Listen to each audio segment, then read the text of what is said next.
Ya, saya akan bahas tentang baliho Puan Maharani, Ketua DPR RI saat ini.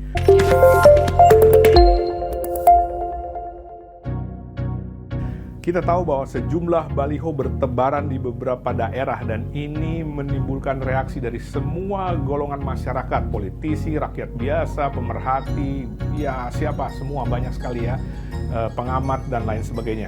Nah, yang jelas saya tidak akan menyoroti misalnya saja dari mana uangnya, berapa besarnya, tapi kalau kita hitung itu memang cukup besar ya. Misalnya saja satu baliho, misalnya saja ya, untuk waktu tertentu 1 bulan katakanlah 50 juta. Kalau kali 50 aja udah berapa ya? Ya ambil kata satu baliho itu untuk 1 bulan tertentu 50 juta. Kalau kali 100 saja sudah 5 miliar. Ya, uang semua itu banyak sekali. Tapi saya tidak akan menyoroti tentang hal tersebut, tentang uang tersebut. Biarlah itu urusannya Denny Siregar dan teman-teman yang lain. Yang jelas saya akan membahas apakah masih efektif metode promosi atau kampanye atau apapun itu istilahnya menggunakan baliho. Baliho kita tahu adalah salah satu media luar ruang dan yang dipasang di beberapa daerah, di beberapa tempat itu di banyak titik oleh Puan Maharani. Apakah masih efektif? Oke, kita bahas ya. Nah, ada banyak yang bilang bahwa baliho udah nggak zaman karena sekarang sudah zamannya medsos, zaman TikTok, zaman YouTube, zaman Instagram, lalu apalagi zaman Facebook dan lain sebagainya. Nah, yang menarik adalah mengapa PDI Perjuangan dalam hal ini Mbak Puan memasang baliho sebegitu banyak di banyak tempat gitu. Ya tujuannya pasti tentu saja promosi, branding ya dan sejenisnya. Intinya adalah promosi, intinya adalah memperkenalkan diri. Apapun itu ini adalah bagian dari komunikasi politik untuk meningkatkan yang namanya popularitas. Nah, saya nggak tahu apakah planningnya 2024 dan lain sebagainya, apakah ada internal masalah partai dan lain sebagainya, saya nggak paham. Tapi saya akan menyoroti bagaimana efektivitas baliho untuk zaman sekarang, zaman canggih, zaman medsos. Nah, menarik untuk memperhatikan bahwa memilih baliho untuk media promosi itu masih dilakukan.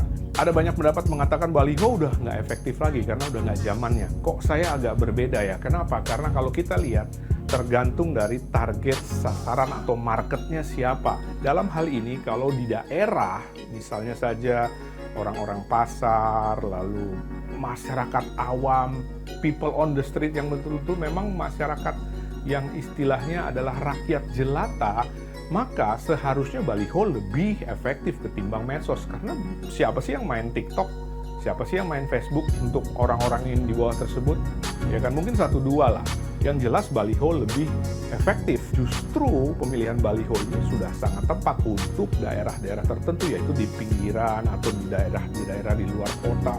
Ya bukan di kota-kota besar, bahkan bukan di pusat-pusat kota, di mana di sana adalah masyarakatnya masih petani, mungkin masyarakat yang common people banget, yang di bawah lah istilahnya ya, bukan orang kota yang modern, yang canggih, yang memang main TikTok, memang main Facebook, memang main YouTube dan Instagram. Jadi menarik untuk mencermati bahwa langkah ini sebetulnya masih sangat efektif gitu. Nah, seberapa efektifnya tentu saja kita tidak bisa mengukur karena harus ada indikator, harus dilihat lebih detail lagi, harus diukur lagi. Umpamanya sebelum melakukan pemasakan baliho, lakukan survei terlebih dahulu terhadap Puan Maharani.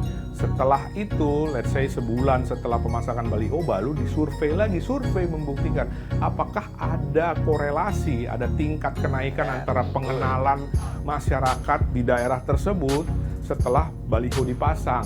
Kalau memang ada peningkatan berarti baliho tersebut memang efektif. Tapi secara teori saja, kalau menurut saya, argumentasi saya, kalau menurut nalar saya, bahwa memang masyarakat di daerah tersebut, di daerah pemasangan baliho itu bukan masyarakat di kota-kota besar.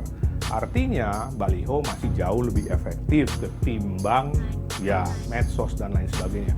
Tapi saya juga mungkin ingin memberi input bahwa sebaiknya juga Mbak Puan melakukan yang namanya sosialisasi lewat medsos. Karena gini, salah satu pemilih terbesar adalah yang disebut sebagai pemilih milenial. Dan milenial itu adalah gadget, mereka akrab dengan gadget. mereka lahir sudah dengan gadget di tangan ya, yang sekarang umurnya mungkin ya 20-an seperti itu. Jadi kalau mau lebih merangkul, lebih mengambil masa yang lebih besar lagi, memang harus dua lini, harus dua sisi, yang konvensional maupun yang modern.